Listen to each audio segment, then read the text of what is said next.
마치시고 이에 그들의 여러 동네에서 가르치시며 전도하시려고 거기를 떠나 가시니라.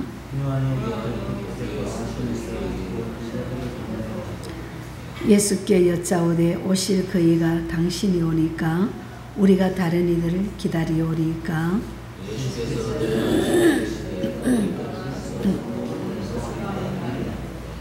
맹인이 보며 못 걷는 사람이 걸으며 나한 자가 깨끗함을 받으며 못 듣는 자가 들으며 죽은 자가 살아나며 가난한 자에게 복음이 전파된다 하라.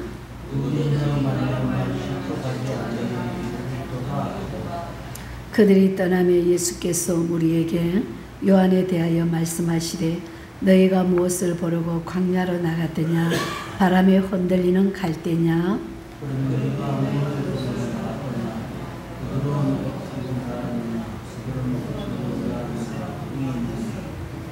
그러면 너희가 어찌하여 나갔더냐? 선지자를 보기 위함이었더냐? 옳다, 내가 너희에게 이르노니 선지자보다 더 나은 자니라.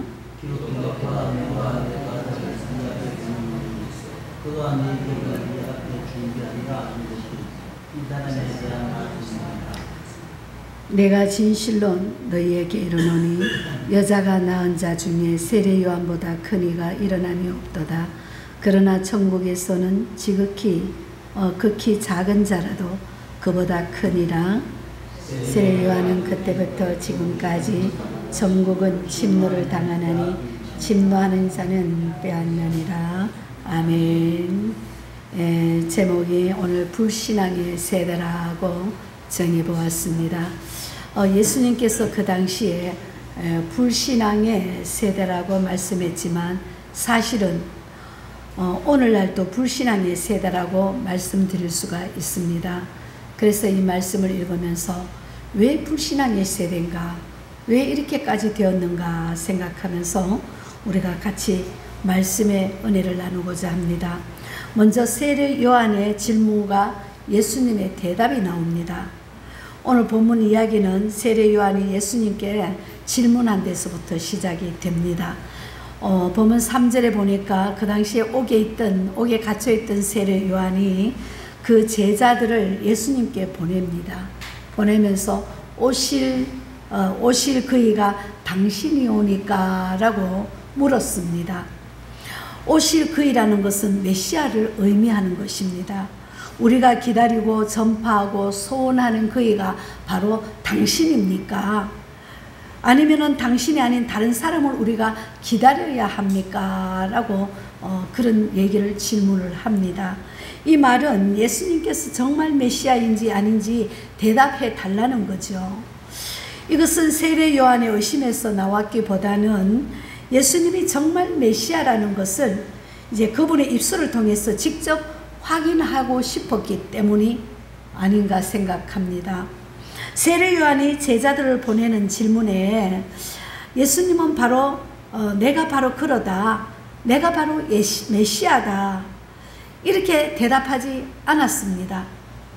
예수님이 구약 이사야서에 있는 말씀을 인용하시면서 간접적으로 대답을 했습니다. 그 대답에 보니까 4절에서 5절의 말씀이 납니다. 너희가 가서 듣고 보는 것을 요한에게 알리되 맹인이 보며 못 걷는 사람이 걸으며 나병 환자가 깨끗함을 받으며 못 듣는 자가 들으며 죽은 자가 살아나며 가난한 자에게 복음이 전파된다 하라고 이렇게 말씀하십니다. 바로 구약에서 예언되어진 그대로 즉 구약에서 메시아가 나타나면은 이런 일이 일어날 것이라고 예언되어진 그대로 예수님을 통해서 이와 같은 역사가 일어나는 것을 이제 너희들이 본 그대로 가서 전하라고 말씀을 합니다. 여기에서 예수님은 인용하신 말씀을 해석하지도 않았습니다. 그냥 있는 그대로 사실만을 얘기합니다. 왜냐하면은 그들은 구약을 잘 알고 있었던 사람들이었기 때문입니다. 구약을 통해서 자기 자신을 증명하신 것입니다. 그래서 예수님께서 구약을 통해서 자기 자신을 증명하신 다음에 오늘 본문 6절에 보니까 누구든지 나로 말미암아 실족하지 아니하는 자는 복이 있다 하시니라고 말씀합니다. 예수님을 인해서 실족하지 않는 자가 복이 있다. 이 말씀도 이사야서 8장 14절 15절에 있는 말씀을 인용한 말씀입니다. 그러면 실족하지 않는 자가 누구이고 실족하는 자는 누굽니까? 예수님이 동정녀 탄생을 하셨을 때 수많은 기적을 베푸시고 또 부활하시고 승천하시고 또다시 재림하시고 또 심판하실 그때에 이러한 모든 사실들을 그대로 믿는 사람들은 실족하지 않는 사람들입니다.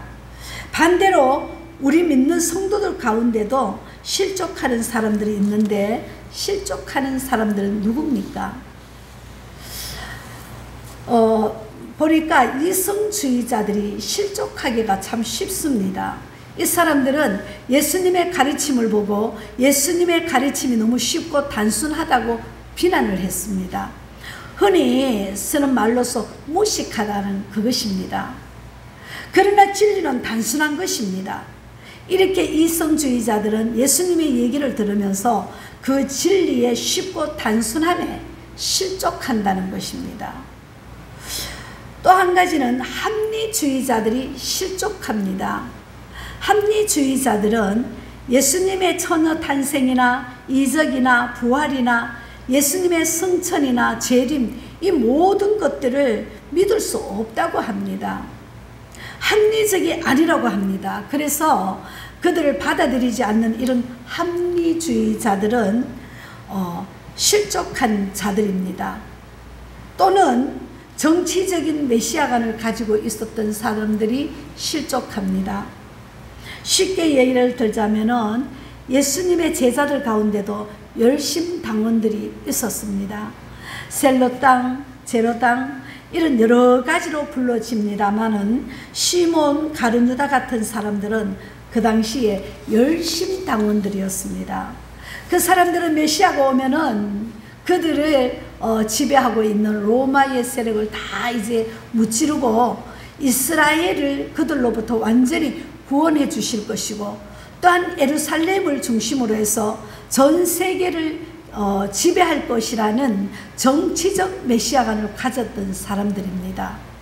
이런 자들이 적지 않게 있었습니다. 예수님의 제자들도 그런 생각을 가지고 있었기 때문에 누가 더 높은 자리에 앉아 서로 다투었습니다. 네가 더 높으냐 내가 더 높으냐, 예수님께서 누구를 더 인정해 주시느냐, 여기에서 시기 질투가 다투었다는 겁니다. 여러분 가운데서도 누가 더 높아질 것이냐 하는 생각을 가지고 계신 분들이 혹시나 안 계십니까? 하나님의 나라에서는 높아지는 것이 아니라 오히려 더 낮아질수록 그 사람이 축복을 받는 것이고 낮아질수록 그 사람은 겸손하고 온유하여 더 높아진다고 주님께서는 말씀하십니다. 그래서 우리는 예수 믿는다는 것은 내가 높아질 것이 아니라 낮아지고 온유하고 겸손할 때에 하나님께서는 나를 높아주신다는 말씀입니다. 그런데 이와 같이 그 당시에도 정치적인 메시아관을 가지고 있었던 사람들이 참 많이 있었는데 오늘 본문의 세례 요한은 어떤 면에서 부분적으로 또 정치적인 메시아관을 가지고 있었습니다. 시몬이나 가룟유다 같은 예수님의 제자들도 거의 다 이런 사고방식을 가지고 있었습니다. 심지어는 오늘날의 선지자들 가운데서도 이러한 사고방식을 가지고 있는 사람들이 많이 있습니다. 이른바 바로 기복신앙을 가진 사람들이 바로 그런 사람들입니다. 예수를 믿으면 병이 낫고 예수를 믿기만 하면은 출세하고 예수 믿으면 부자 되고 예수 믿으면 승진하고 이런 신앙관을 가지고 있는 사람들입니다. 물론 하나님께서 우리를 축복하실 때에 그런 외적인 면도 축복하시지만 그것이 전부가 아니라는 것입니다. 그렇기 때문에 이런 정치적인 메시아관을 가진 사람들은 실족을 잘합니다. 아무리 예수를 믿어도 축복이 없더라, 예수를 믿어도 어려움이 많더라. 예수를 믿어도 잘 안 되더라. 승진이 안 되더라. 그러면 실족한다는 것입니다. 예수를 왜 믿는가를, 내가 나를 구원하시는 그 예수님을 믿는 것보다 그냥 이 땅 위에서 보이는 것만 믿으니 실족한다는 것입니다. 어제 내가 누구한테 들었더라? 좀 듣고는 잘 잊어버려요. 그러더라고요. 저분이 예수를 믿는데 그렇게 자꾸 어려움이 있냐. 예수를 믿고 어렵고 예수를 믿는데 잘 안 되니까 불교를 믿어보지. 그러더랍니다. 근데 불교 믿는 지도 맨날 어려움을 당하거든요. 근데 우리가 잘 되기 위해서 예수를 믿고 잘 되고, 예수를 믿고 복 받고, 예수를 믿으면 내가 승진하고, 예수를 믿으면 내가 출세하고, 잘 되기 위해서 복 받기 위해서 예수를 믿으면은 시험하고 시험 들고 실족하기 쉽다는 겁니다. 그 중에 대표적인 사람이 누굽니까? 바로 가룟 유다입니다. 가룟 유다가 왜 예수님을 십자가에 못 박도록 은 30에 팔아 넘기겠습니까? 그 이유는 간단합니다. 그는 정치적인 메시아관을 가지고 있었기 때문입니다.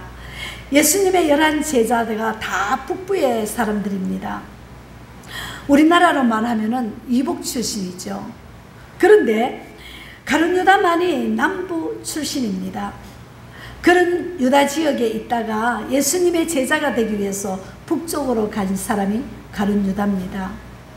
예수님을 따라다니면은 뭐가 이제 한 자리에 해먹을 수 있는 것 같고 높은 자리에 앉을 것이라고 생각했는데 가만히 들어보니까 그게 아니거든요. 마침내 그는 실족하고 예수님을 배신합니다. 또는 세속주의자, 이런 사람들도 실족하기가 쉽습니다.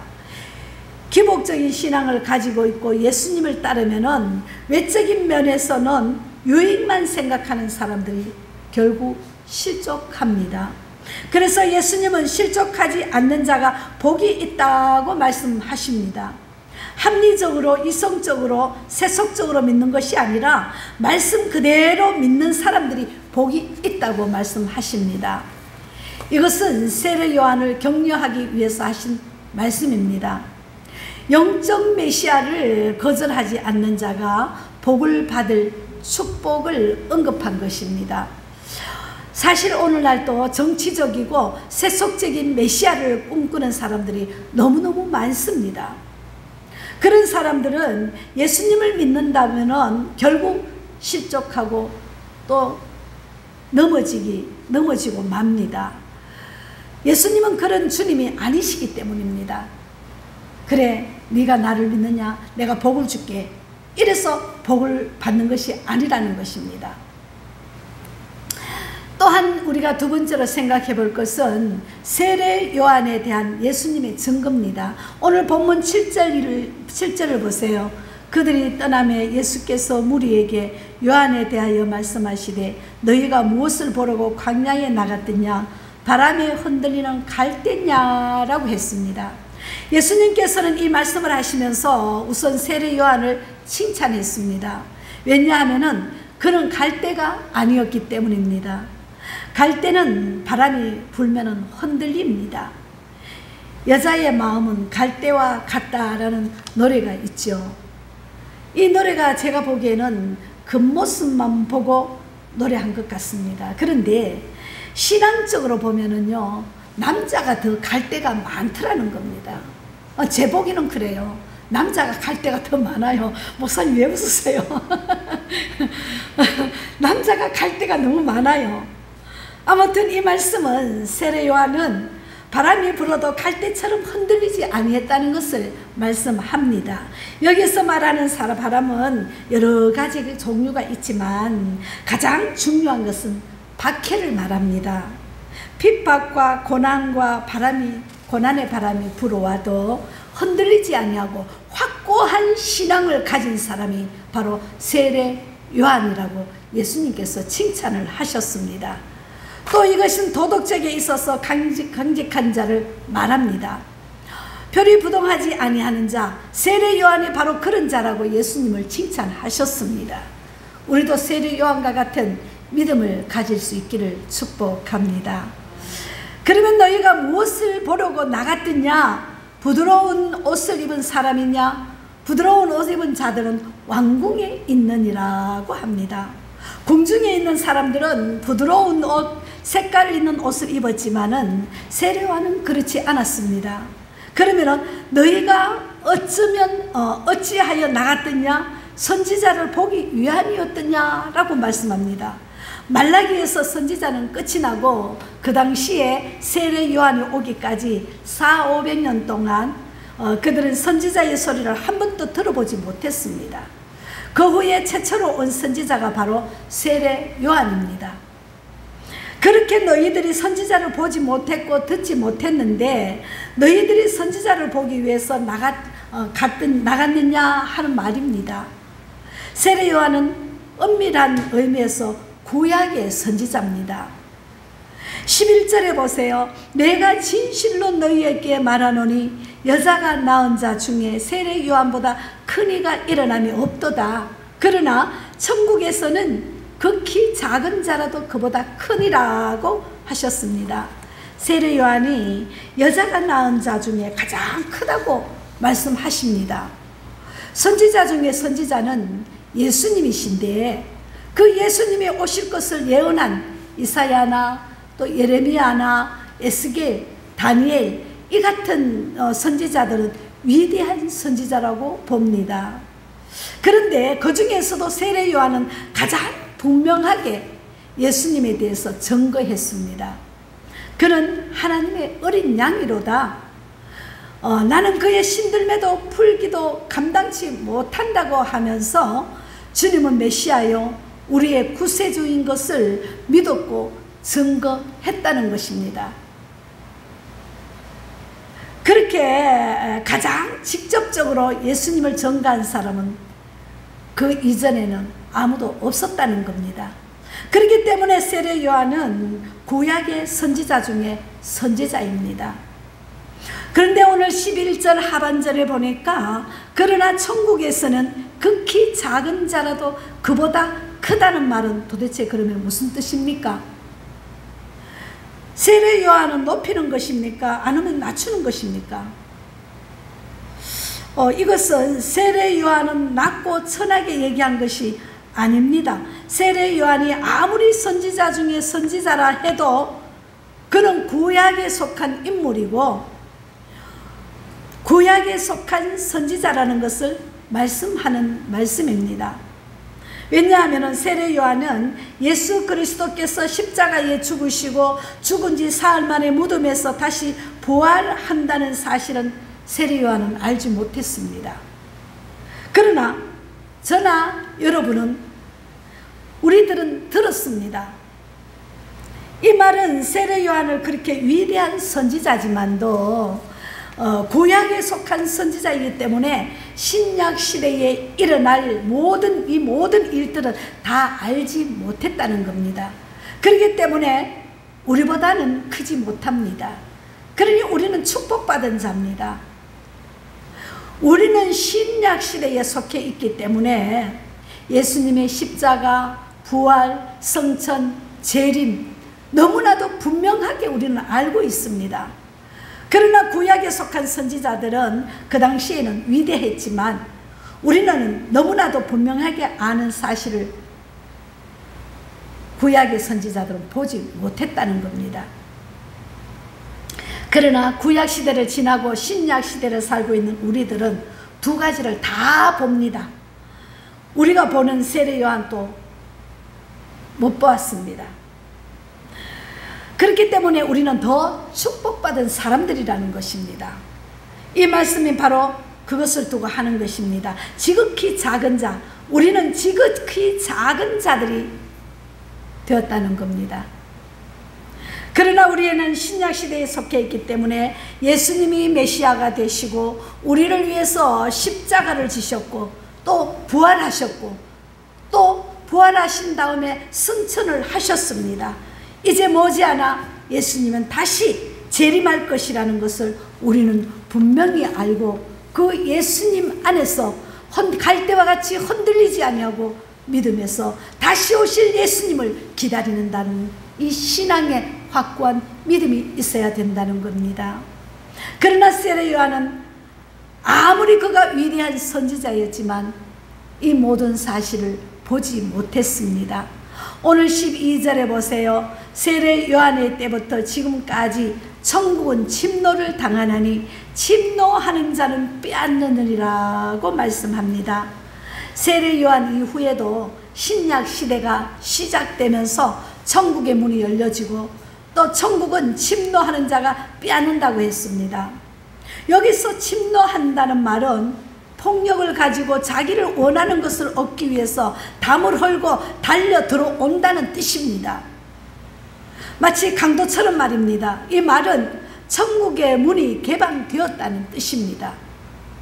예수를 믿을 때 침노하는 자와 같은 자세를 가지고 천국에 가려고 하는 사람들은 믿음으로 말미암아 천국에 들어갈 수 있다는 것입니다.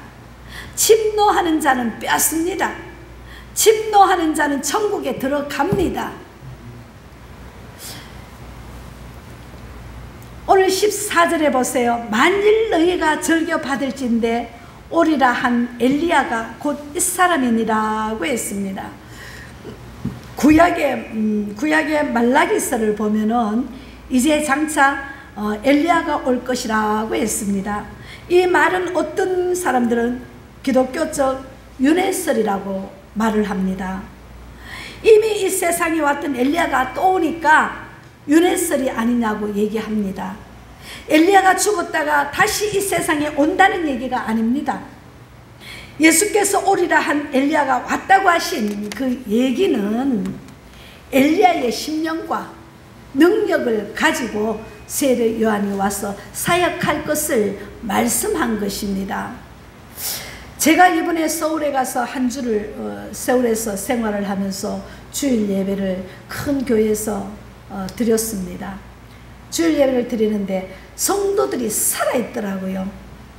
살아있다는 것을 피부로 느껴지더라고요. 생전 처음 보는 사람한테도 그냥 사랑으로 와서 다가와서 인사를 하고, 아이고 처음 뵙겠습니다. 어디서 오셨습니까? 어디 다니러 오셨습니까? 이사 왔습니까? 이렇게 철저하게 묻더라고요. 참 우리 교회는 좋은 교회입니다.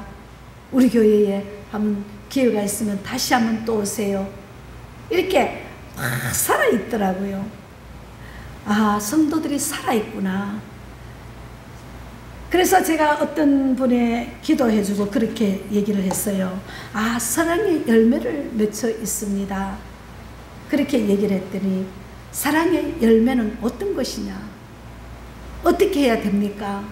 그 사랑의 열매를 맺었다 해서 그냥 무조건 막 그렇게 봉사 충성하고 사랑으로 물론 그래 다듬어야 됩니다. 그러나 그 사랑으로 할 때 열매가 빛이 나고 달콤하게 향기를 내려면은 어떻게 해야 됩니까? 열심히 모든 성도들의 그 아픔과 고통을 같이 나누면서 또 그를 위해서 기도하고 더 많은 기도를 해야 됩니다. 그렇게 기도하다 보면은 때로는 내게 원망도 들어오고 때로는 내게 환난도 오고 또 고통도 오고 또 누명도 쓰지만 그것까지도 내가 품으면서 기도를 하세요. 그래 해야만이 그 사랑의 맛이 향기가 나타나게 됩니다. 그렇게 얘기를 했어요. 그렇게 얘기했더니 그게 쉽나요? 그러더라고요. 쉬우면은 하락합니까? 우리 기도하니까 힘들죠? 집사님 힘들죠? 기도하는 게 결코 쉽지 않습니다. 그러나 천국을 침노하는 자가 빼앗는다 했는데 침노하고 그 천국을 내가 사모하려면 기도해야 된다는 겁니다. 사랑하는 여러분, 십자가에서 죽으시고 예수님의 메시아 되시고 우리를 위해 십자가를 지셨고 부활했고 또다시 성천하셨고 마지막에 재림하실 것을 믿는 믿음의 확신이 있다면 천국을 침노해서 더욱더 아름다운 생활, 내 모습이 빛이 나야 됩니다. 천국을 침노하는 자는 내 모습이 달라져야 됩니다. 교회에 오는 것이 무슨 십자가를 지고 오는 같이 하면 안 됩니다. 교회는 사랑으로서 품어야 됩니다. 사랑을 나눠야 됩니다. 우리는 세례 요한보다도 우리는 복이 있는 자라고 했습니다. 세례 요한은 오실 예수님이 전했지만도, 위대한 선지자였지만도 주님의 십자가의 보혈을 보지 못했습니다. 부활을 보지 못했습니다. 우리는 주님의 부활을 말씀으로 보았고 우리는 만났습니다. 주님의 성천하신 것도 우리는 보았습니다. 이제 다시 오실 메시아 예수님을 우리는 기대하고 있습니다. 얼마나 복된 자입니까? 복된 자, 행복한 자입니다. 이 모습이 행복은 나타냅니다. 마음속에 간직한 것이 아니라 행복은 나타나야 됩니다. 사랑으로서 내 모습으로 내 향기로 드러낼 수 있는 그런 자가 되어야 됩니다. 사랑하는 우리 물된 동산교회 성도 여러분, 우리는 이 구원의 확신을 가지고 열심히 기도하고 열심히 하나님 나라를 선포하여 천국을 침노할 수 있는 여러분이 되시기를 주님의 이름으로 축복합니다. 기도합시다.